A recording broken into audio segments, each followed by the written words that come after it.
morning, ladies and gentlemen. I hope you can hear me loud and clear. My name is Cynthia Reri from Wild International. And welcome to the Wild and APA webinar, Wealth and Capital Growth. Thank you so much. I can see 76 attendees. This is great. Thank you so much. Jowat, I can see your hand is up. I don't know if you're okay. And if you have any question, maybe you can type in the chat. Welcome to the webinar today. And before we start the session, I'd like you to type in the chat. And when you type in the chat, you can kindly choose all panelists and attendees. I want you to type your name, the name of your business, and where you're watching us from, and what you'd like to learn in today's webinar. So, okay, I'll do an intro. I'll do an example. Cynthia from Wild, watching from Killing Money. And I'd like to learn more about investments and capital growth.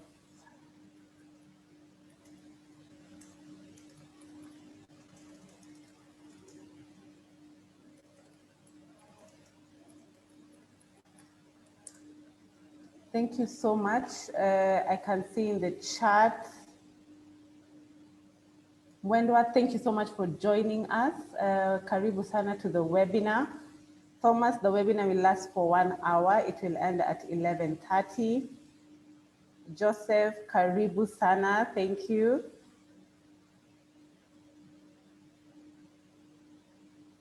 Okay, so I can see Shalini, Southern Cross Safaris, thank you so much for joining us, thank you.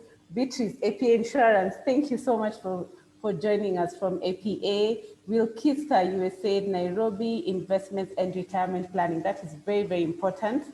It's good to plan for your retirement. Moenga, Wealth, Knowledge from USA, thank you. Wow, Thika.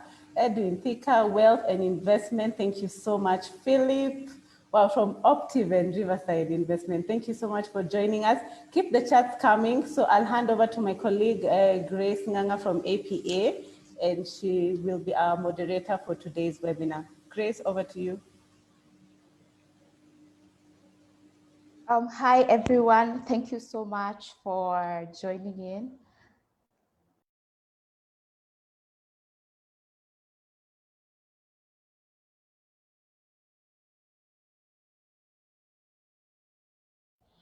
I'm sorry about that. My video is being switched on shortly.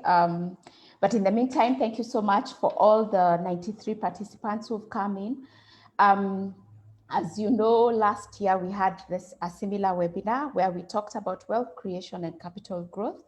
And from that webinar, we learned so much from you, our dear participants. Part of the things that we talked about last time was matters life insurance, investments,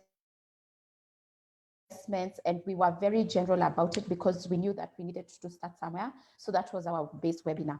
However, as we continued the webinar last time, we asked you to tell us what more you want to learn, in terms of investments and capital growth. And most of you talked about how to understand your investments and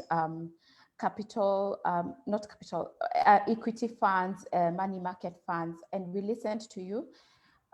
Came up with a wide array of topics that we can talk to you about. However, we know this is a series, so we will start with today's conversation, which is mainly about learning your investment goals, understanding your risk measures, and how this will help you.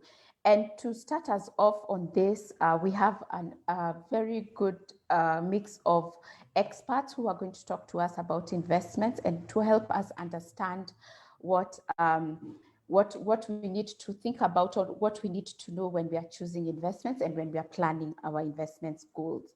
So I will now introduce our panelists.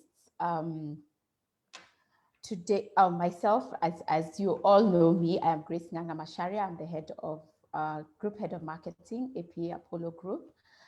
The next person that we have on the panel is Maina Washeni. He's the general manager for Apollo Asset Management Company.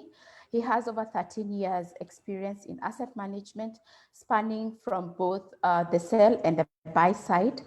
Maina I believe we've met Maina in our previous webinar, and we're currently doing a series where Maina is talking to us together with an influencer, a key influencer for us, Ivy, where he's talking to us about investments and understanding investments. And if you haven't seen that series, please jump into our YouTube page and you'll see that series. Believe me, it's something worth watching.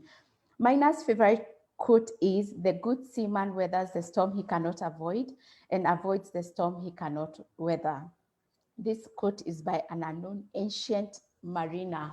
Oh, wow. So Maina today will teach us how to weather the storm and avoid the ones that we cannot weather. Next, we have Kevin Yangate. Kevin is our corporate dealer in Apollo Asset Management. He has over 2 years in the company, but has been dealing for the last 10 years. So he's been around the financial service industry for the last 10 years. Kevin is a young man. You're going to see him shortly.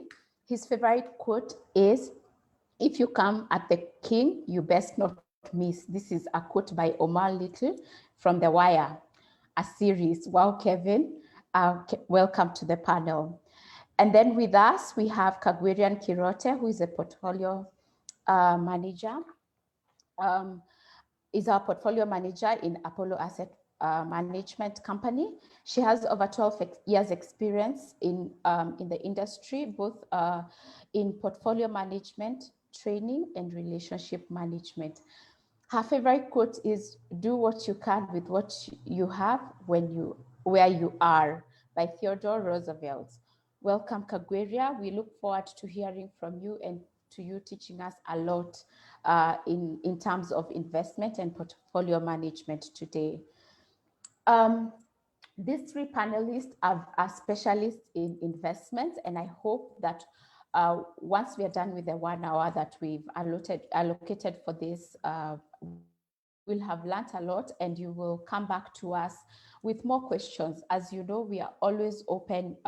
You can talk to us through our social pages, through our websites. You can call us. After this webinar, we will send you an email where you can reach us directly. But for the panelists and the specialists that we have to be able to give us all the information we need, we have an amazing moderator who is Judy Bogonko Juma, she's a group head of customer experience and innovation. She's been in the industry for over 10 years, loving customer experience and paneling it down to all of us who work with us. We are very proud to be with her today. Her favorite quote is from Friedrich Nietzsche. He says, "He who has a why to live for can bear almost any how." Wow, Judy, you always give me some serious things to think about. Thank you so much for agreeing to be our moderator for the day. And I did not tell you about my quote because my quote is by Taylor Swift. Yes, I am that girl who listens to Taylor Swift. And the quote is, "Just be yourself. After all, there is no one better." Today, we are all about quotes and goals and plans and what we all think. So now I'll welcome Judy to take over the webinar. Judy, thank you and welcome.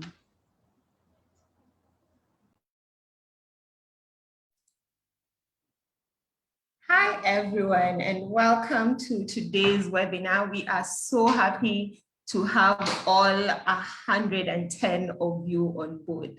That you guys trust us, that you show up every time that we call you. It means that the various sessions we have had have added value to you, and so you keep coming back because there's something you want to learn.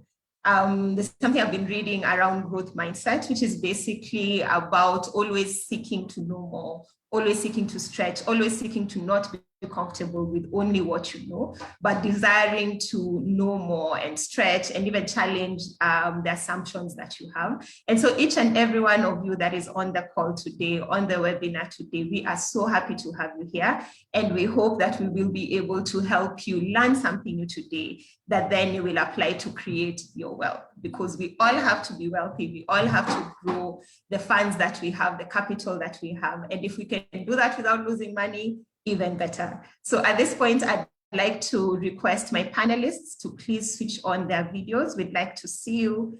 Maina, Kagwiria, Kevin, first of all, thank you so much for agreeing to be part of the panelists and sharing with us your knowledge, your wisdom from the years of experience that you've had. We are so excited to hear from you and to keep learning from you. So Grace had mentioned earlier that based on the previous webinar that we had, a lot of you had questions around investments, around understanding equities, understanding stocks, and we hope to touch on that. But other than just that, we hope to also help you understand your risk profile.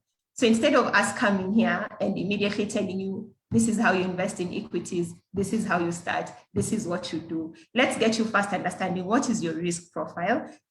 Based on your risk profile, what can you invest in? And then for those who are comfortable investing in risk, in equities and stocks, we will be able to explain it from there. Kevin, have you managed to switch on your video? I'm not able to see you. Okay, perfect. That's great. So to start us off, and just like a warm up of sorts, I would like to start by asking the panelists to comment on a few myths and misconceptions that have been there around investments. They say ladies first, so Kagwiria, I'll start with you. There is a misconception or a myth around investments that says investments are complicated, completely complicated. And so what do you have to say to that? Is it true based on your years of experience? Is it true? Are they complicated? Should people just leave it to the experts? Or can I, as someone on the streets, the layman, be able to invest and actually make money? Please comment on that.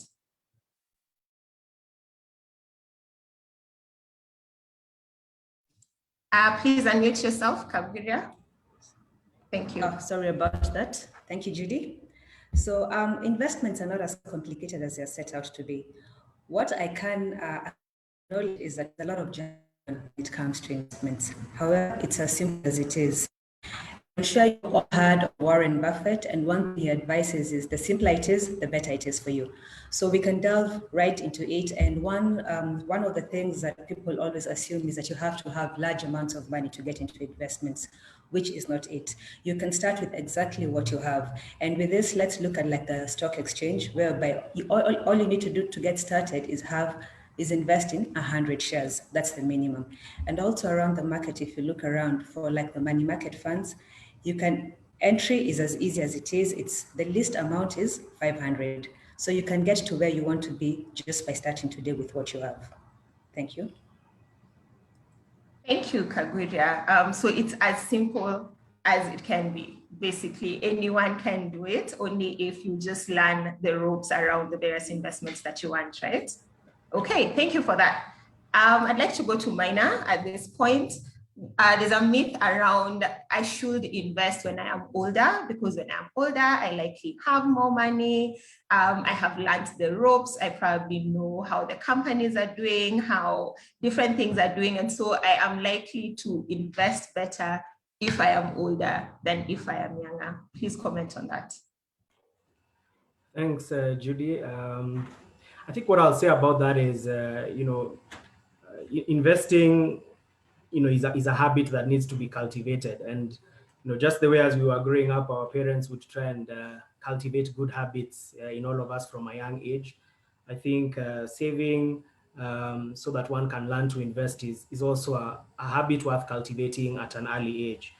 Savings becomes the precursor to allowing you to invest, right? Because as you build up your savings base, then you can actually apply a portion of it to an investment, as my colleague Kagwiria has mentioned. And for most of us, the challenge is actually building that particular discipline. So for me, starting early is fundamental. I think it gives you a chance to be able to grow from the base that my colleague Kagwiria has mentioned. You may start with 500, but again, when you start early, over time, you'll find that you're building up your savings such that you're putting more and more away as you mature in your investment cycle. So for me, it's all about cultivating good habits. Just the same way, we are told not to eat with our mouths open as we are chewing. It's the same thing. You start that very early on. Why not do the same thing with saving and investment? I love that. Thank you so much, Maina. And you're right. If you're building one practice, if you're building a certain behavior, why not also start with building a savings culture and taking it from there? And I know we will be unpacking that even more as we discuss the risk profiles. So I look forward to discussing that and seeing what we can do. Kevin, over to you. So some people that I have asked believe that you either have to be a finance whiz or very good in maths or understand economics in order to make money investing. There's a difference between just investing, because all of us can lose money if we wanted to, but for you to be able to make money, do you have to understand economics and be a mathematician and be a finance whiz? Please comment on that. Thank you, Judith. To your question, you don't need to be an economist or a finance professional to start investing, but the key thing you need to know is the investment you're getting in. As a basis, as a bare minimum, you need to understand the risks that this investment has, the expected return you're looking to get, and how long you're willing to be in this investment.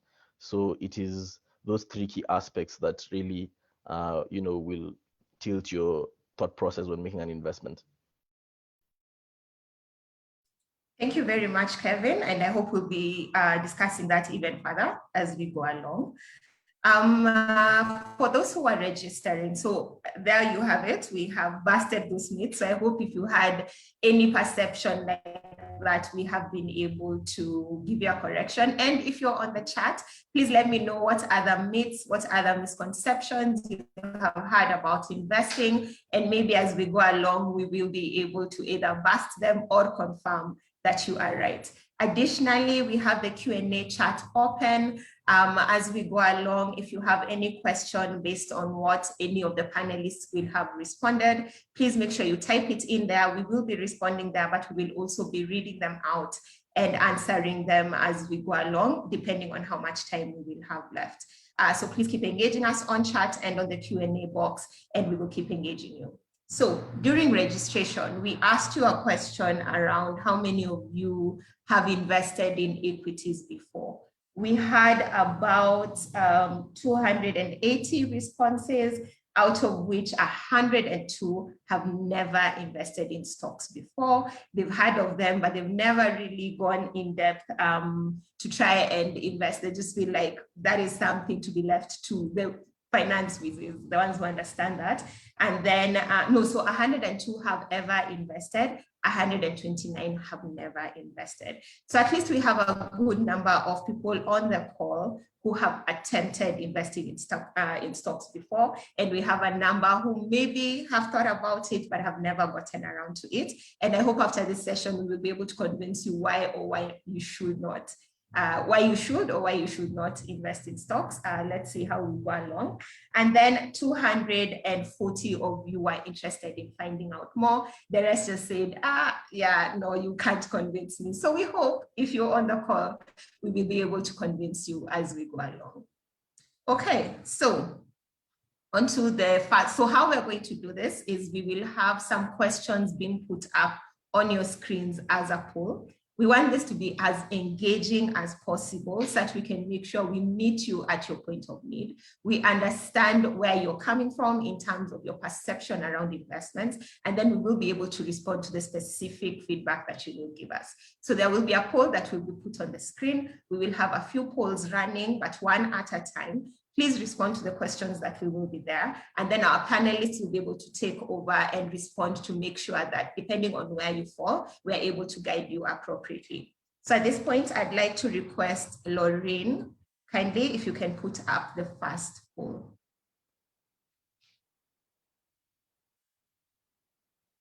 Lorraine? Thank you very much.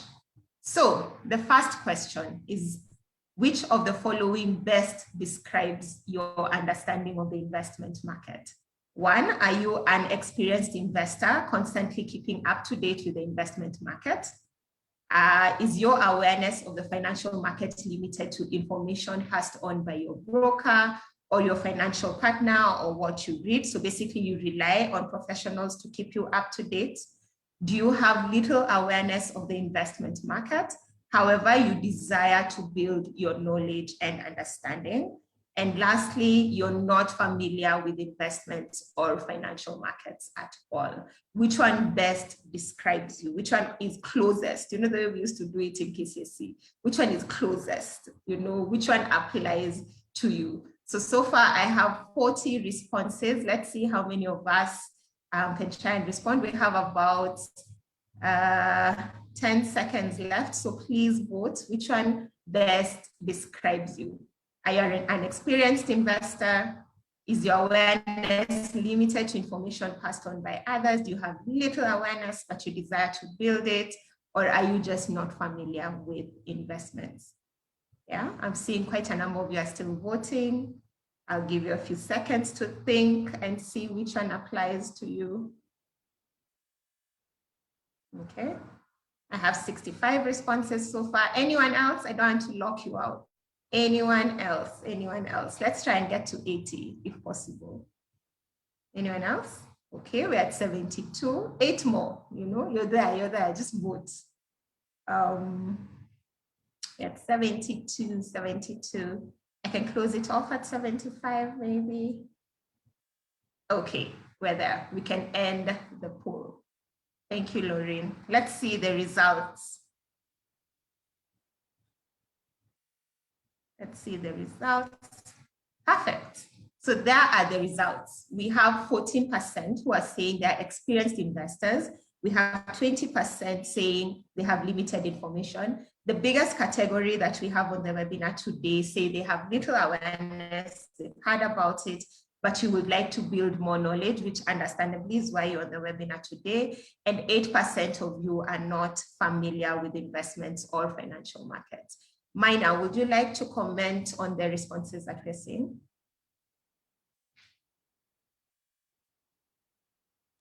Thanks, Judy. Very interesting responses here. I think it definitely shows that, there is a lot of work to be done in the sector in terms of distributing financial literacy knowledge. And that's where we come in terms of trying to have these consultations with you on a regular basis, just to share information and empower you to be able to take charge of your financial future by saving. In terms of the 58% who are saying they have little awareness of the investment market, but do have a desire and knowledge to build their understanding, that's very commendable. I think it starts with us individually. What I would say is that, from our perspective, we are looking to continue sharing a lot more information as far as the market is concerned. We've already begun the same thing by trying to speak to people understanding their risk profile, because that's where it really begins. Am I a risk taker in terms of investment? Am I more conservative? Once you have that understanding of yourself, then it's clearer as to what your investment options should be. So that's what I can say about that particular poll question. Thanks, Judy. Thank you, Mina. And as we go along, hopefully we can increase the awareness that you have, and even be like a point for you to come to consult if you need advice, if you need guidance. We will be here for you, and we will be happy to guide you, because we will not be able to cover everything on the webinar, but we will be putting our contacts, and we'll be happy to work with you through this journey. So at this point, I'd like to put up the second question. Lauren, kindly.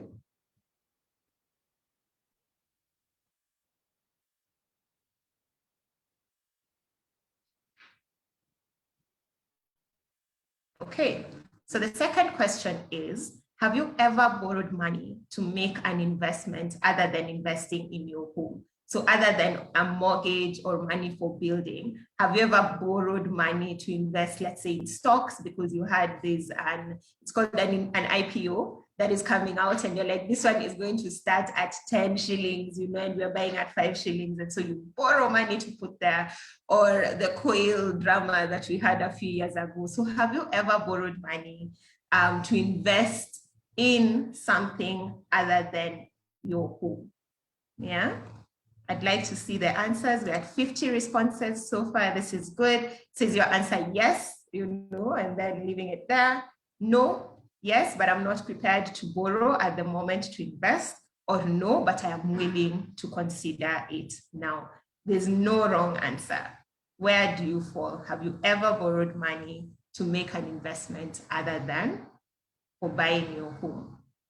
We're at 80 responses. This is very good. Can I have a few more before we close the poll? A few more, a few more. Okay, we're at 85. Anyone else? I don't want to leave you out. I don't want to leave you out. Do not respond on the chat. Please respond on, what is it called? On the poll itself, the poll that is on your screen. Okay, perfect. We're at 90. We can close the poll at this point. This is very good participation. Thank you, people. We will work together to make sure we give you relevant advice. So we can close the poll right now. Perfect. Can we display the screen? There we go. So yes, we have 25% who responded that they have invested they have borrowed money to invest in the past. We have 58% who have said no. These are the ones who are normally loan averse, probably. We have some saying, we have what, 5% saying yes, but not prepared to borrow it at the moment. And we have 13% saying no, but willing to consider.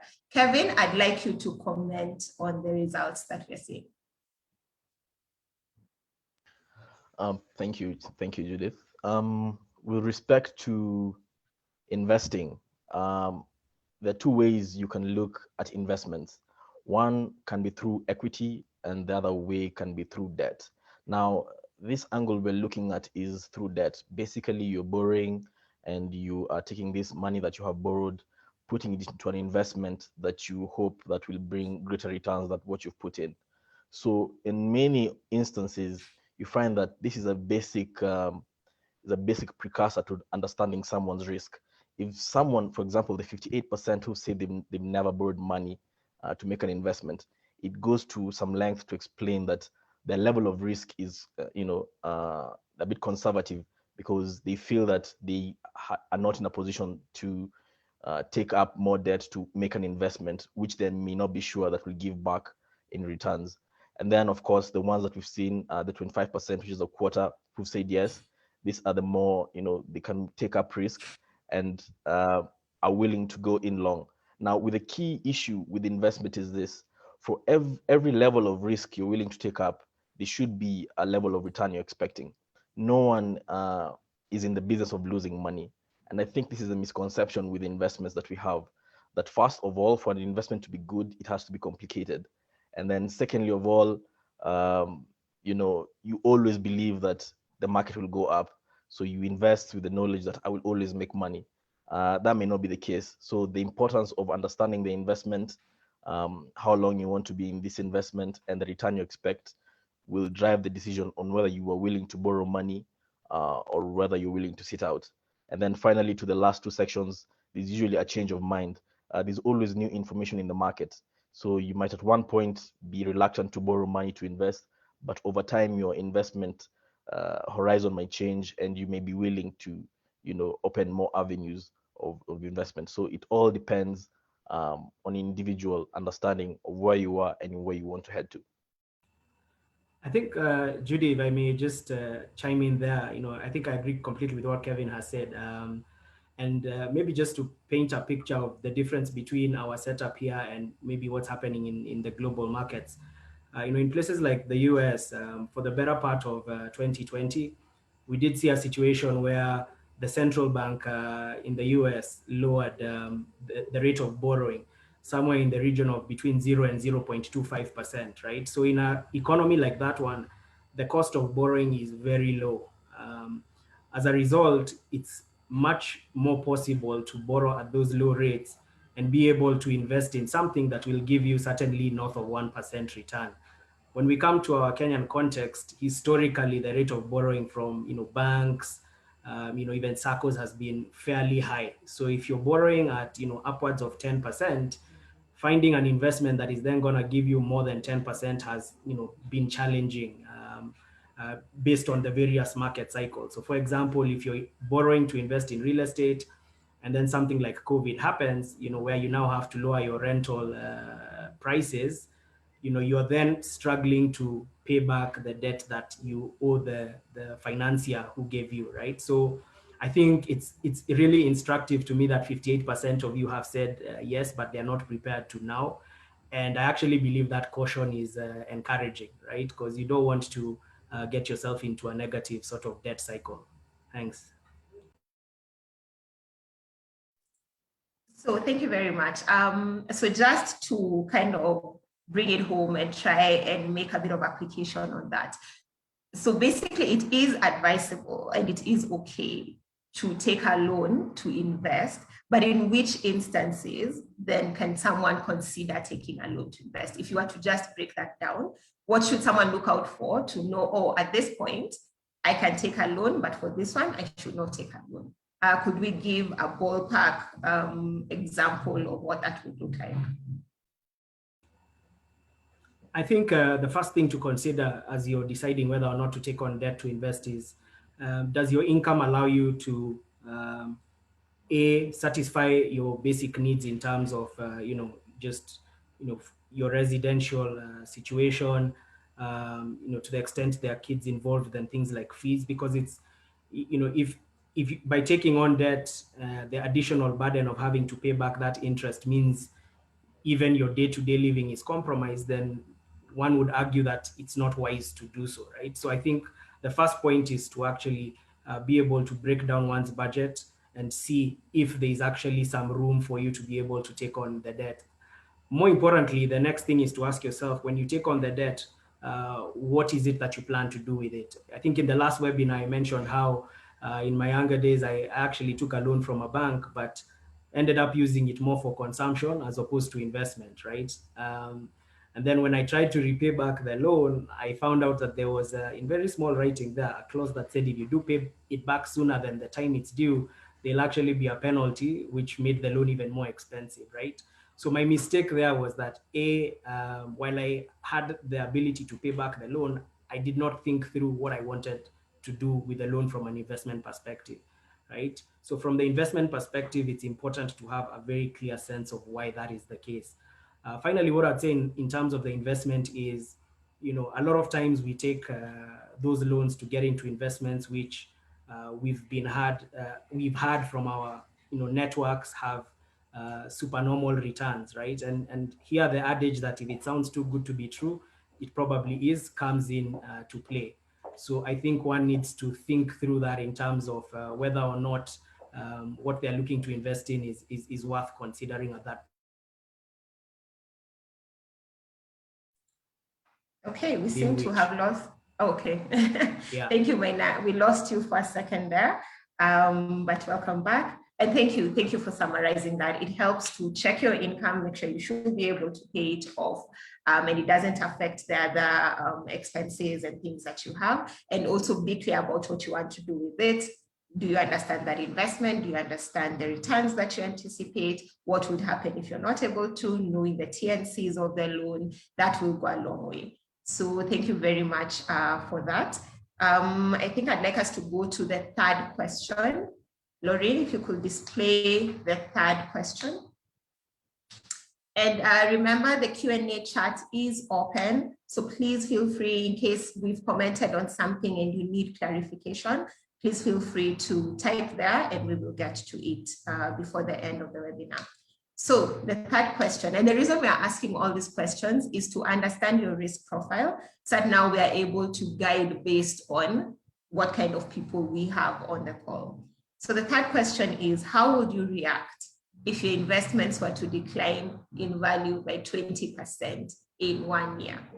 Yeah, so you came in, you were told this is an amazing investment, you put in 100,000, and then not even 1 year, maybe 3 months, 4 months later, you're told, now you receive your statement and you see, it's 80,000, you know, what would you do? Are you those types for panicking, like, nope, give me all my money back, I don't even want to know what's going on? Are you the type to say, you know, let me close my eyes, ostrich mentality, let me close my eyes and wait for it to get back to 100, then I can pull it out? Where do you fall? So would you withdraw all your funds immediately and move them to the bank, which I mean, we all know is safe? Would you withdraw part of your money and move it to an alternative strategy? Would you wait until you recovered the 20% and then consider alternative strategies? Would you remain invested and follow whatever the recommended strategy is? Or would you increase the amount of investment if possible? Because now the market has become cheaper. Yeah. Where do you fall? I have 60 answers so far. Where do you fall? What would you do? And then, in fact, let me throw a spanner. And then a few months later, it keeps going down. What would you do? Where do you fall? Yeah. And we're talking 1 year horizon. 1 year horizon. Your money you invested, you are like, this one, I'm keeping it aside. And then the money goes down. I have 70 answers so far. Let's have a few more people. Let's have a few more people responding. Just think about it. Where do you fall? Yeah. What type of, and you can put comments in the chat, but fill in the poll first, then come chat me up and tell me why you would do what you will respond as your response. Okay, I have 80 people so far. Can I have 10 more? Can I have 10 more responding and then we can proceed? Yeah. Perfect, perfect. I think we can close it off now. Let's see the results. Let's see what would happen. Okay, so we have 10% who would withdraw all their money immediately. They're just like, it's okay, it's 80,000. I'd rather the 80,000 today than waiting to see what would happen tomorrow. We have others who would say, you know what, 31% are like, I'd withdraw part of it, move it somewhere else where hopefully it can recover me what I lost and then keep the other one here. Others would wait until they recovered the 20% loss, that's 12%. The highest number, 36%, would remain. Okay, remain invested and follow the recommended strategy. That's interesting. And 11% would increase the amount of investment. I like you guys. These are the risk takers in the group. Kagwiria, I'd love you to comment on this and what that implies for the people on the call. What type of people are they based on their answers? Thank you, Judith. I think one of the things that you have to consider before investing is duration. How long am I willing to invest? And this covers if the market, in the event the market is volatile, then you should always be invested. One other thing you should look at is before you get into an investment, it's good to do your due diligence. If the investment is good, but the market is volatile, then you should remain invested because in the long term, you are assured that you're going to make money. Now, for the first poll where it's 10% and you said you would withdraw your funds, in that event, then you should consider your risk profile and get into something where that is more liquid. And that would be more to do with a money market fund because then at least you're assured that your investment is more or less safe. If you're looking in terms of you can be more you're a risk taker, then you can get into the stocks. So I think the key thing here is to have as much information as possible and not to follow the crowds.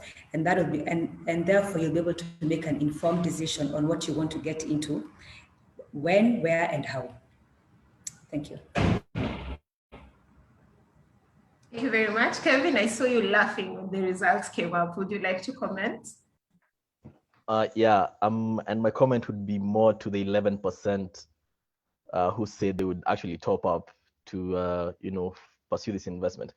I have two examples I'd like to speak on this. One example is this, and it's usually a basic question I usually ask people when they come with this level of query. Would you rather receive 100,000 shillings now, immediately, or would you wait exactly 1 year from now to receive 1 million shillings?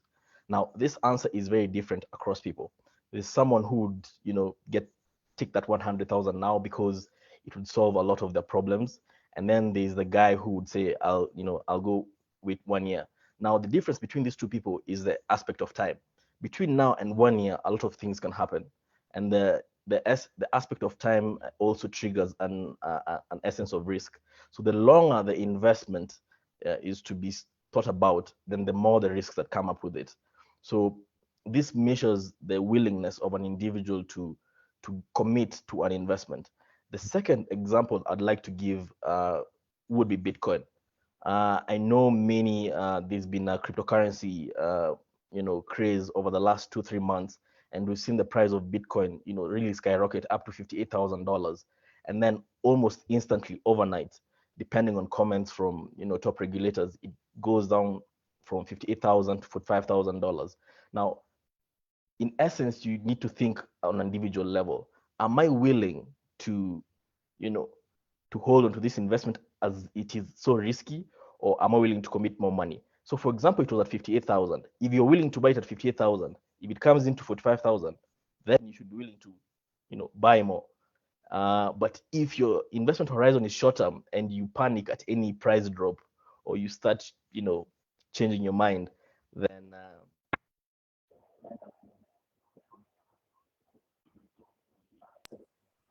Kevin, we've lost your sound. Kevin? Hello, Kevin? Okay, I think we've lost him for a second there. But I'd like, just checking on that. And because a lot of people, Kevin, are you back? Okay, just mute yourself and we can try again in a few. A lot of you in the last webinar were so curious about stocks, and just listening even to the example that Kevin has given, that's how stocks move. One day they're at 60 shillings, the next day they are at 58, a few weeks later they're at 55. And so if you're a person watching this every day, you find yourself panicking because you're like, I'm losing money, I'm losing money, I'm losing money. So Maina, what would you advise people who want to invest in stocks? What should they consider? How should they behave when they see stocks going down? What is ideal, and what kind of people should even invest in stock? Is it for everyone? Just touch on that, please. All right, so typically stocks have a higher risk profile in terms of the volatility that the returns have, right? So, they're suitable for people who have a long investment horizon. So if you, have 20 to 30 years to retirement, for example, clearly stocks is one of the assets that you should consider investing in. But I think the problem is we are used to thinking of stocks as a short-term sort of gambling investment, as opposed to a long-term investment, which you can get returns over a long period of time. And I find it fascinating from the poll that, these people who said they would, immediately take their money away. That's a very, very normal and natural reaction when prices come off. I was even more surprised about the group who said that they would, look to increase, because that's a very difficult thing to do in practice. And it reminds me of a quote I have here, which is from an investor called Howard Marks, and he mentions it's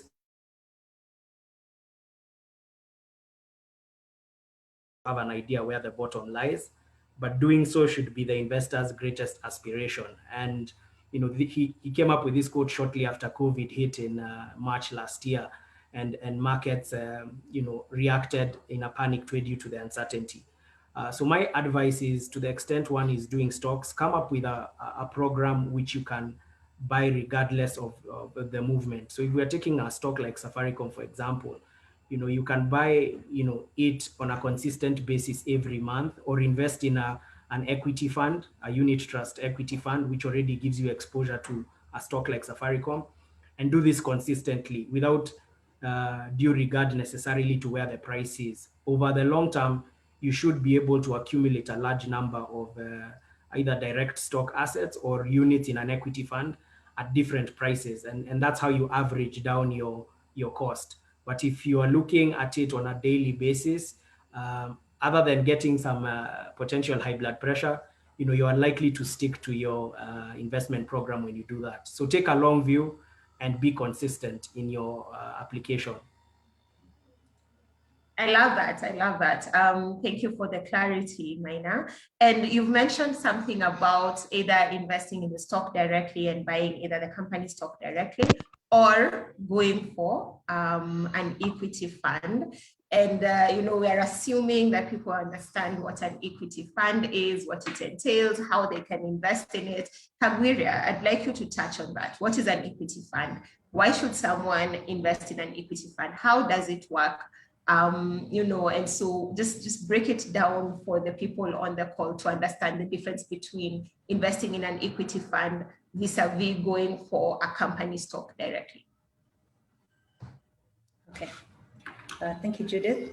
Now, for an equity fund, it's pool. How it normally works is it's a pooled fund. So it's a collective investment scheme whereby a number of us will come together, contribute what it is that you have, and then the asset manager will get into the stock market for you. Now, the advantage of this is that for you, your money works. As an individual, your money works for you. You have the advantage of someone who's very experienced. This is what they do all the time. They're out there looking for what's best for you in terms of security of the investments, your returns at any one point.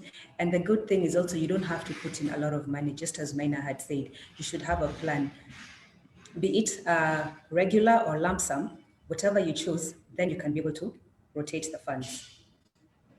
And the difference, and then the thing is, if you get into the stocks directly, you will actually require much more information, and you'll have to deal with the stockbrokers directly as an individual.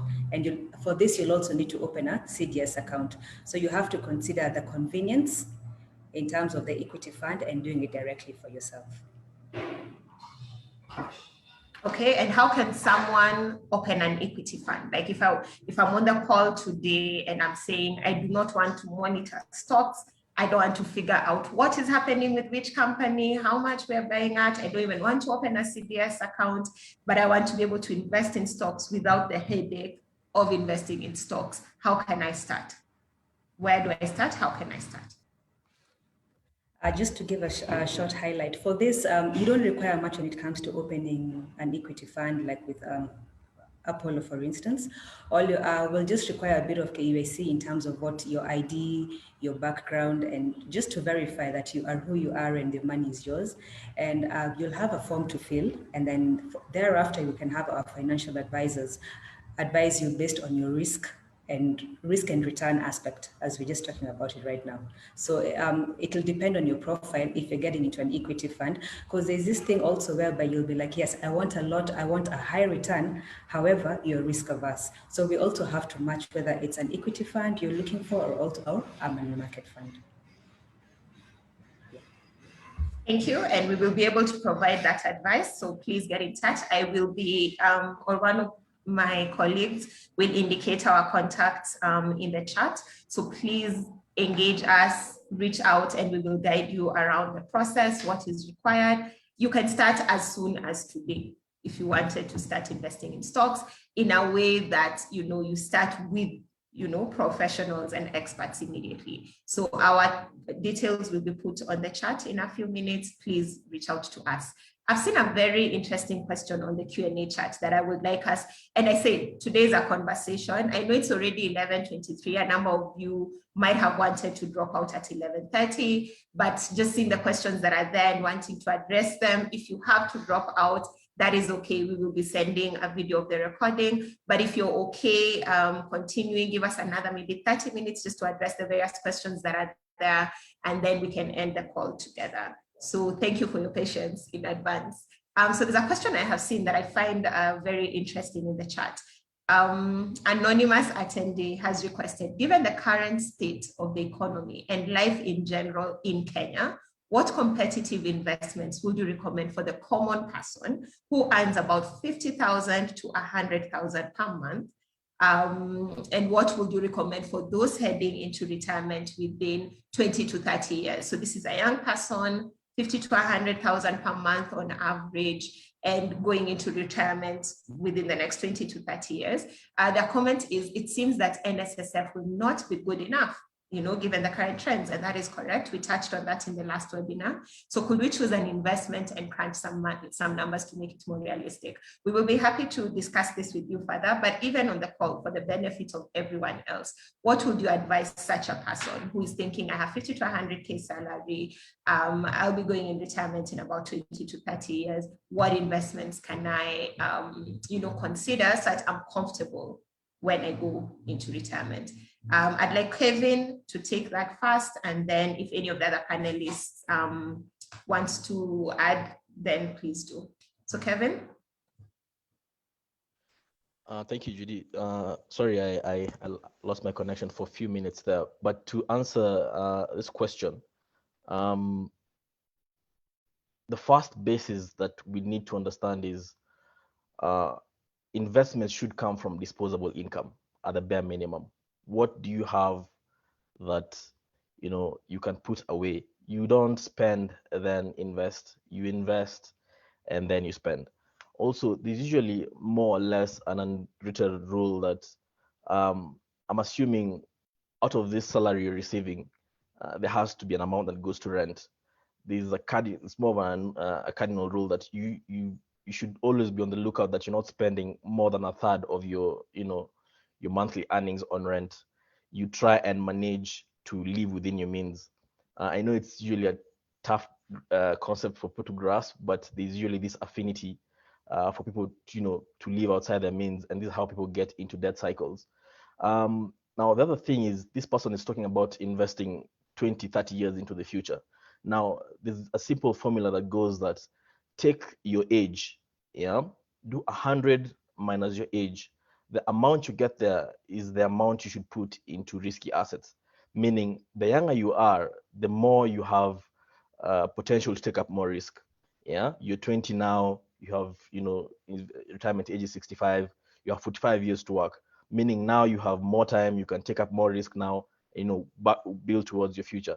Consequently, if you're 60, and you're retiring at 65, these are the best times to start getting into shares. You're working this wrong. So when it comes to think about a competitive investment, my advice would be simple. Discipline, go to your bank, put in a standing order, start building a capital base slowly, because no one wakes up rich. It's about having a culture where you cultivate it. The Chinese say the best time to plant a tree was 20 years ago. The second time is now. So it's either one day or day one. It all depends with the drive the individual has, but it has to come with a discipline that takes time and also involves focus.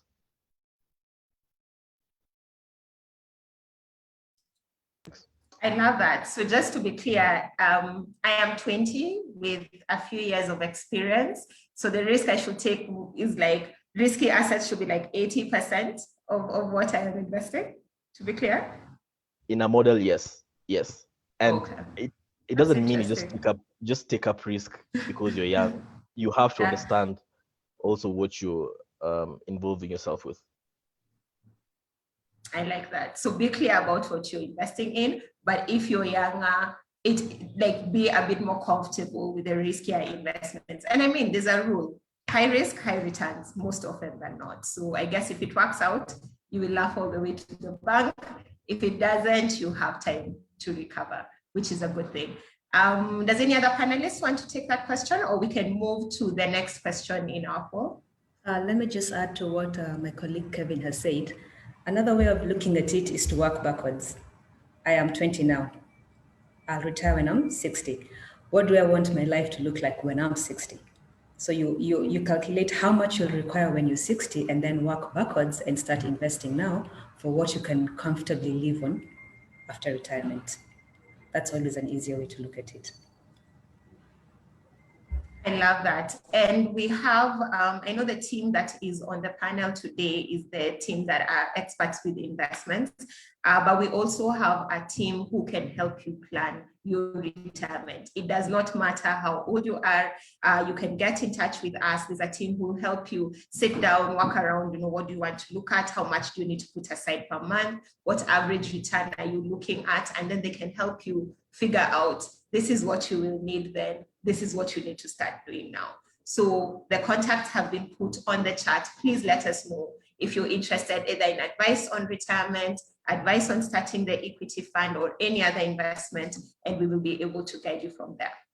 Thank you very much. Lauren, the fourth question, please. Okay, people, we're back. What is your preferred strategy for managing investment risk? We've talked about risk profile. We've talked about, people being risk averse or the ones who have a high risk appetite. So what is your strategy? If you're to think about how you have lived your life, the kind of things you invest in, the things that get you excited vis-a-vis the things that scare you, how would you rate what your investment risk is? So is it one, having a diversified investment portfolio across a range of assets to minimize risks? There's an English proverb, do not put all your eggs in one basket. So are you the type that runs with that completely and make sure you have something in real estate, you have something in stocks, you have something in money market fund, that kind of a thing?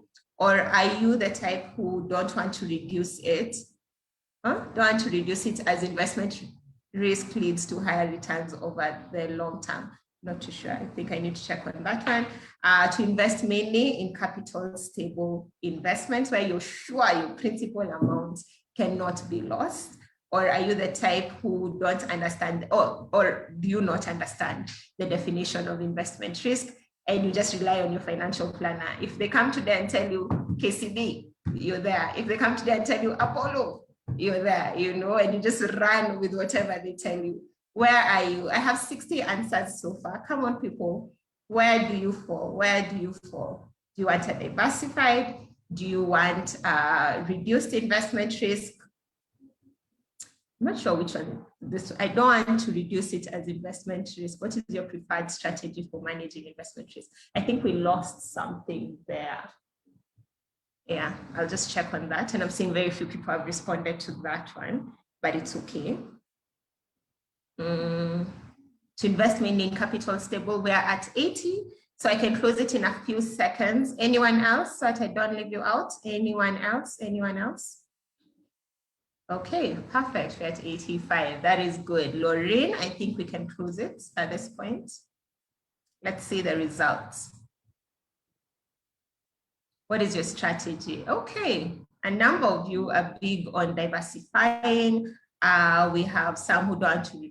That second one, I think Maina will explain it, and then invest in capital stable, and there's the last one. So Maina, please take this one first. Explain the results that we're seeing. Okay, thanks, Judy. This is interesting as well. 71% of you said that in terms of managing your investment risk, you'd prefer to have a diversified investment portfolio across a range of assets to minimize risk. And that's highly commendable and something which I would encourage everybody to consider. The idea about having a diversified portfolio means that not all your eggs are in one basket, right? So you will have certain assets which might not perform as well in a particular period, but then there are others in your investment basket which will do better over time. So it helps you get a more blended return. 8% of you said you would not want to reduce it because risk leads to higher returns over time. This is clearly the risk-loving group, 8% of you. And, it's true, you can't avoid risk. I think the only thing that's certain in this world is uncertainty, right? And you're gonna have to be able to take a risk in terms of your investments, whether it's in, stocks, bonds, land, and then see how it pans out in the long term. So the 14% of you who said they would prefer capital stable investments are clearly in the conservative crew.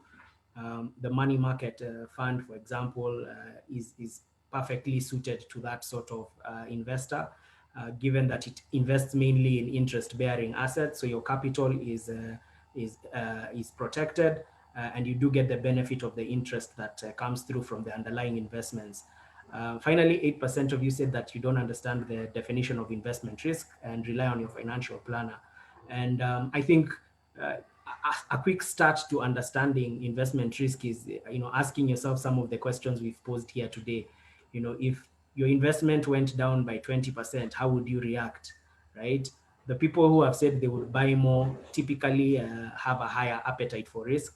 The people who said they would, immediately withdraw their investment clearly are more conservative, right? So I think it begins there, but it's also excellent that you have these conversations with your financial planner. Thanks. Thank you very much, Maina. Anyone else? Kevin, Kavira, would you like to chime in? And I have understood the second one. It is, I don't want to reduce it as investment risk leads to higher returns over the long term. I've gotten it. So this is someone who's happy to stay taking up high risk investments, basically. Yeah. Kevin and Kavira, nothing? We can proceed. Just okay. No, Yeah. sorry. Just maybe to add on to the concepts of my colleague. In investments, it is always better to have information you don't need than need information you don't have, because when the whole aspect of the financial industry is, information asymmetry. If I know something the other party doesn't have, I can use it, to my advantage. And that's why, as much as we say you're getting advice from your financial planner and or your broker, it's also good to do homework for yourself by the side. Have a second opinion, verify it so that you can distinguish between what is fact and what is opinion, and then that should build a base to your investment decision. Yeah, thanks. Okay, thank you for that, Kevin. And I'd like you to also comment. There's a question I have seen on the Q&A chat, and the Q&A chat is on fire. Thank you guys for engaging us there. We are responding as we are going along, but some of them we will address during the webinar. So there's someone who has asked for a clarification between the equity fund and the money market fund. What is the difference between the two of them? Because we keep mentioning them, but what is the difference? And then what type of person then invests in an equity fund, and what type of person should I, or risk, the risk profile, which one goes for an equity fund and which one for a money market fund? If you could just address that, please. Okay, thank you. The equity fund basically is a collection of investments from individuals, and this money is taken and invested in the equity market. By the equity market, what we're talking about here is the Nairobi Securities Exchange. This is basically, the listed companies, the companies that have their shares public, companies that you can buy into and become a part owner. That is the meaning of investing in the equity market. Even if you bought 100 shares of Safaricom today, they may be, quite minute in comparison to the 40 billion shares out there, but you are part owner of that business. So the equity fund takes this money and goes, we go out into the market, we do our analysis on companies, we pick those that have value, those that give dividend, and then we invest in these assets. And the returns on these investments, usually, because these investments are high risk, we usually advise the client that once you're coming into this fund, please have a long-term horizon investment. You don't want to be buying shares and then keep looking at the prices every other second. You might end up being stressed. So, know where your mind is, take a position. We buy into the fund, we invest into a pool of diversified assets, because if you're in your own and you go buy shares, you might only end up buying 100 shares of one company and all your risk is in one asset. So into the equity fund, we diversify and have that return distributed to the clients. For the money market fund, basically this is a collection of money from individuals, and this money is invested in assets that are interest bearing and short term. Here we look at treasury bills. These are lendings to the government. We lend money to the government at a rate, and they pay us an interest. These are bank deposits. We place deposits with institutions that are well capitalized, proper banks, and then of course, all this return, all this interest is paid out back to the investor. So the money market fund is a very capital conservative fund with the people who are risk averse. They can put in the money there and they can watch it grow, as opposed to the equity fund, which may be a little bit volatile depending on how the stocks move on a day-to-day basis. That would be the key difference between the two funds. Thank you. Okay, thank you. Thank you for that clarification. And there's someone who has direct messaged me and requested for clarification. You know, based on the 8% who have said they don't understand the definition of investment risk. What would we advise such a person? What is investment risk, and how does it affect an individual? Kagwira, please take that one.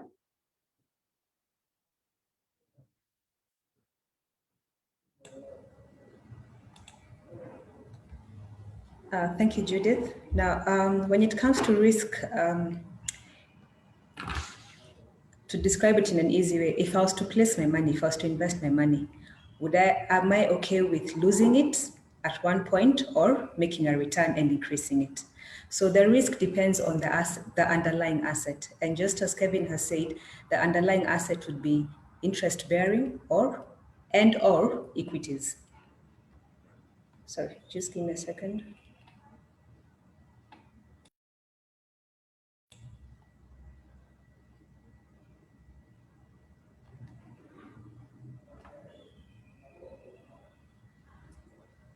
Are you okay? Your sound is fine?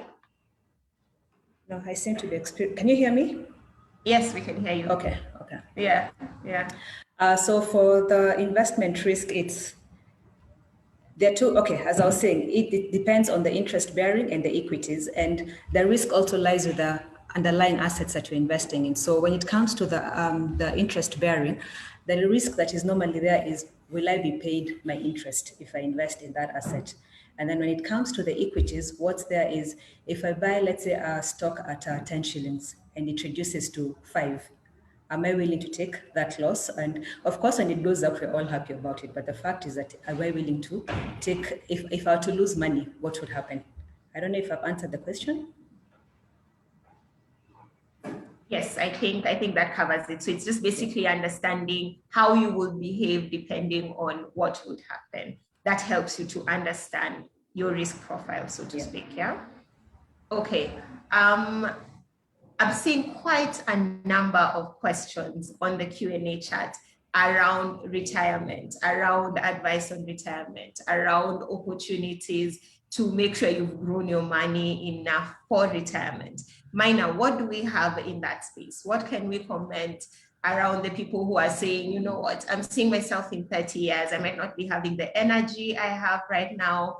You know, what kind of solutions can you help me with, or how can you guide me to make sure by the time I'm retiring? And nowadays we have millennials who are like, you know what, YOLO, I want to retire at 30. I want to be, you know, traveling the world and what have you. What kind of solutions do we have, or how can we advise people just thinking of retirement already? You know, what can they do right now to prepare for that? Right now. Thanks, Judy. I think it's fantastic that people are, you know, thinking about their retirement early. You know, for somebody with that 20 to 30 year horizon, or even, you know, 10 to 15, you know, that's adequate time to begin. And remember the start of the webinar, I mentioned about, you know, cultivating the habit and the discipline around your savings, right? So my recommendation would be, you know, establish a reasonable savings rate. You know, and by reasonable, I mean one that you can actually stick to. So if you say, I'm going to be putting away 10,000 shillings every month, was as an example, it's an amount you're comfortable doing so, and you'll be able to actually stick to that particular path. And then one can actually begin to start building a diversified portfolio. And for you know, retirement purposes, you know, one can have, for example, an investment in a money market fund, an investment in an equity fund, even an investment in a balance fund, right? Split as per their risk profile. So it could be 50% of that investable cash in the money market fund with a balance split between the two. And if you invest over time consistently in these, what actually happens is you're building your investment portfolio, right? The key factor here is time, which I think is important, right? The longer your holding period, in general, the higher your odds of success as far as the returns you're going to get. And that's usually the key challenge, because we tend to prefer, as individuals, just out of human nature, a shorter return cycle, right? So I would say take a long view on that. And then remember, you know, savings for me is the precursor to investment. So you need to establish the saving culture, stick to it, And as you grow your savings base, you will actually now unlock the potential of making investments, certainly in terms of your retirement future. That's what I would say, Judy. Back to you. Okay, thank you very much, Maina.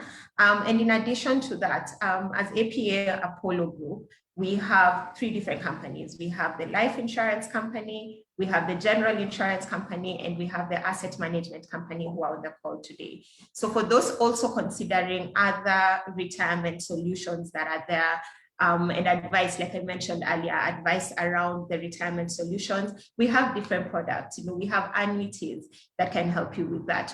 We have individual pension plans. And I know a number of you in the last webinar that we had, we mentioned that you can invest in a pension plan by yourself. It doesn't have to be the employer one. Most of us are used to the ones where the employer pays for you and you pay another portion. But you can also open one for yourself, which again leads to the investment that Maina has talked about, the culture of savings rather, where you put the money aside, you grow it over time, and you're still planning for your retirement. And this is money you can say, lock it in there. I don't want to access it until a future time. And so we will give you returns. On average, we've been giving returns of about 10%, which is at market level, slightly above market in some instances. So just get in touch with us and we will be happy to give you more details to let you know how much you can be contributing, how much you can be making from that, what other benefits you get around investing also in the pension plans.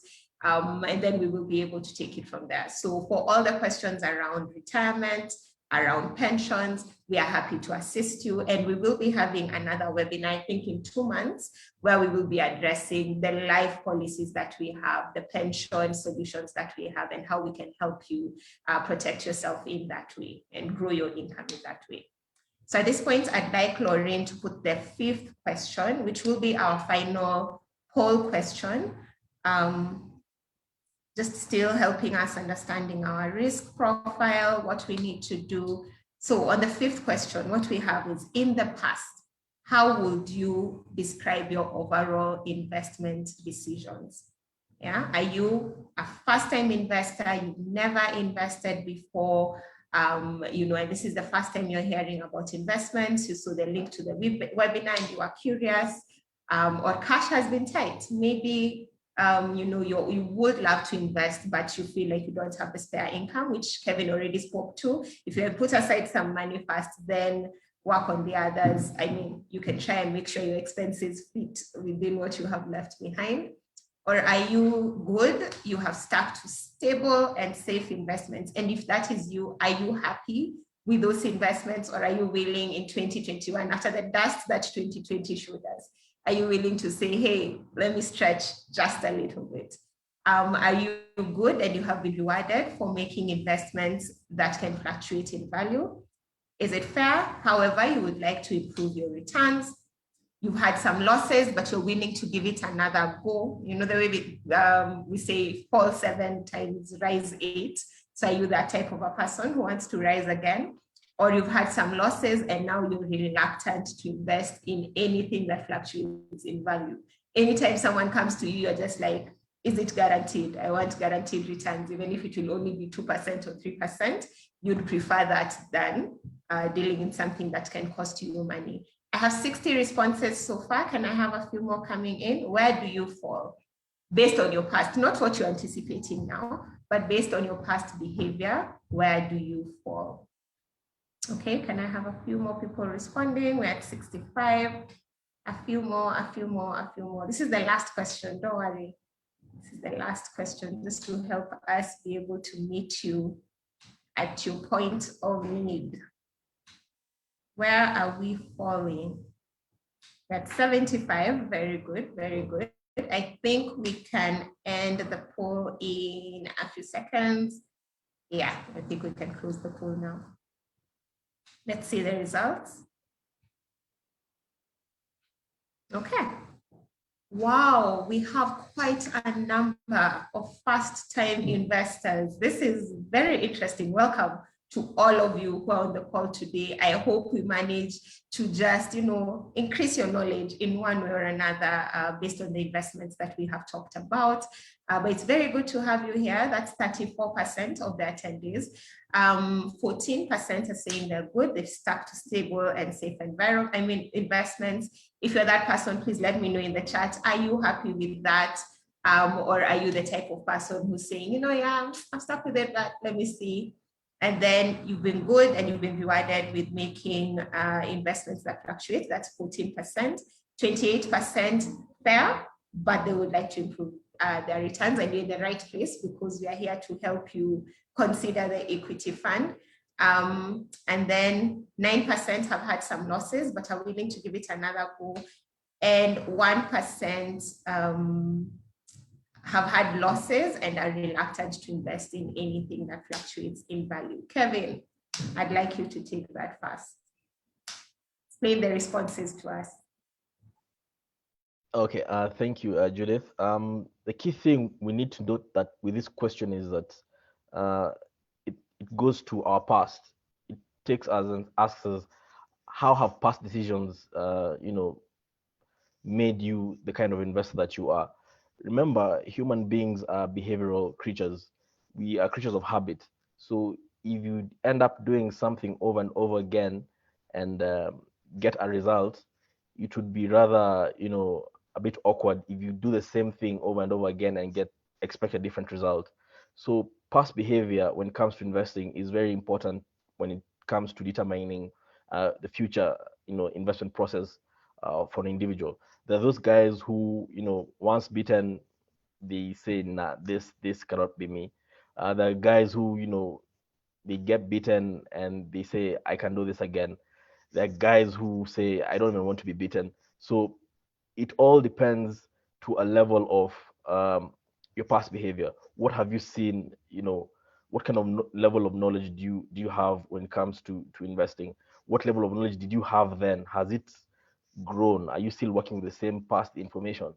You cannot come into this day and age and expect the value of assets to be the same as they were before the pandemic. A lot has changed. So past behavioral, decisions, our habits, drive future investment decision-making processes. So it is very important to analyze what.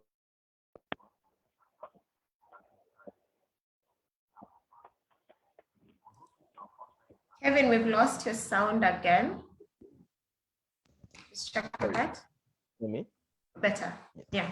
First-time investors, this is a new chance to start on this platform.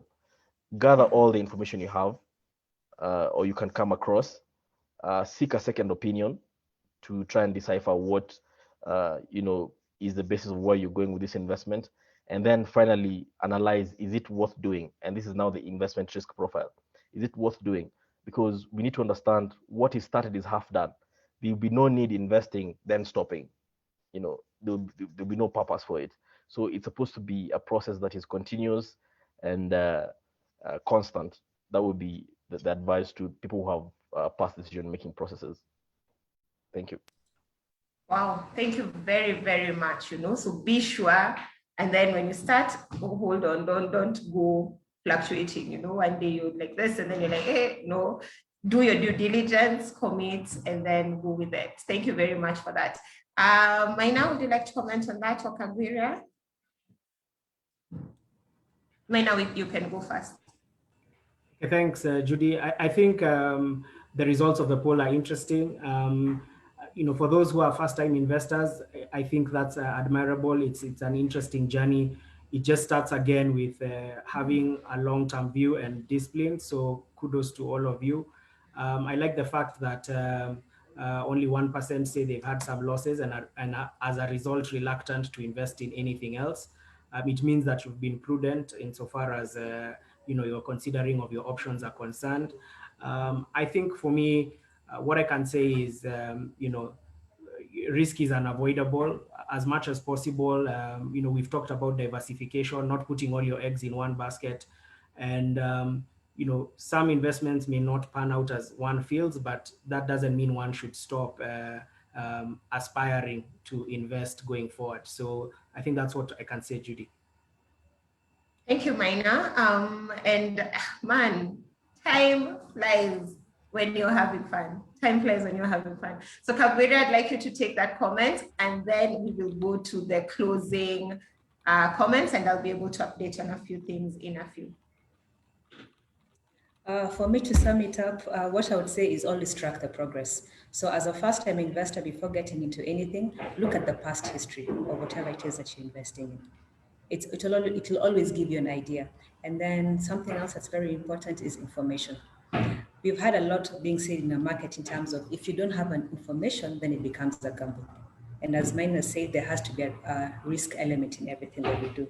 But the more information you have, you always reduce the risk. So always track your progress, ask questions. We have financial advisors, so give them a run for their money. Ask questions all the time, and this will enable you to make informed decisions and better choices. You're right. In fact, yeah, I like what you're saying about making sure you give the financial advisors a run for their money.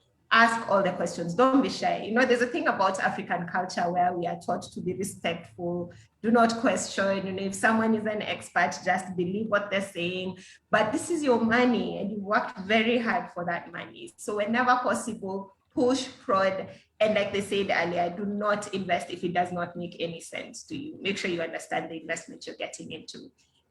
The Q&A chat has quite a number of questions, but I know most of you have been responded to. If you want more information, please leave your email on the chat and we will get to you. We will respond, leave your email and mobile number, we will call you and give us a run for our money. Ask us all the hard questions. Ask about anything. Trust me, we are ready to assist you and to give you any advice that you need. So in conclusion, what should an investor do? You know, I want to start investing. We saw 34% are new investors. And I mean, we are biased, obviously. We want them to come to Apollo and bring us their money and let us grow their money for them. But other than Apollo and just other than the guarantee, because we have told you, what should an investor look for when looking for an investment firm? You know, where they're saying this is a financial advisor what's the rule of thumb? What should they look out for before saying, you know, I'll go with Apollo or I'll go with any other company? And why Apollo? Why not it? Just give them assurance of why they should pick Apollo. Maina, please take that one. Thank you, Judy, for that question. I think it boils down to heritage. You know, obviously we are part of the APA group, a strong brand. You know, we stand by our customers and, you know, ensuring your happiness is one of our key goals. I think also the responsiveness, you know, our attempt at holding this type of a webinar is us reaching out to you. It's us trying to empower you with information. And that's always something, you know, potential investors should seek for in anyone they decide to partner with in their investment journey. Off the top of my head, those are the two I can come up with. Perfect. Kevin, do you want to chime in or you're good? For us, I think our selling point would be accessibility. We're always, you know, ready and willing to engage clients with all their investment needs. As you said, there are no wrong questions. There are no foolish questions in this. So it's always part of a learning process. And if you can go or if you can leave this webinar with information that may drive your investment, it may not be with Apollo, but if it can give you a pathway to an investment plan, then I think I would consider half our job is done. So our accessibility is our selling point. Thank you very much. And I'd like us to close at this point with final comments from each of the panelists. If you were to just tell the investors on the call one thing that they need to take as they leave this call, one thing, what would it be? You know, one thing that has either helped you in your journey or one thing that you learned and added, and you know, it added immense value for you and helped you in your journey so far, what would it be? And before you answer, we will finish the webinar in a few minutes, but we will keep it open on the Q&A area. just in case you have any other questions or you would like us to get in touch, you can go there, leave your information and tell us what specific information you would want, and we will be available to just pick up the information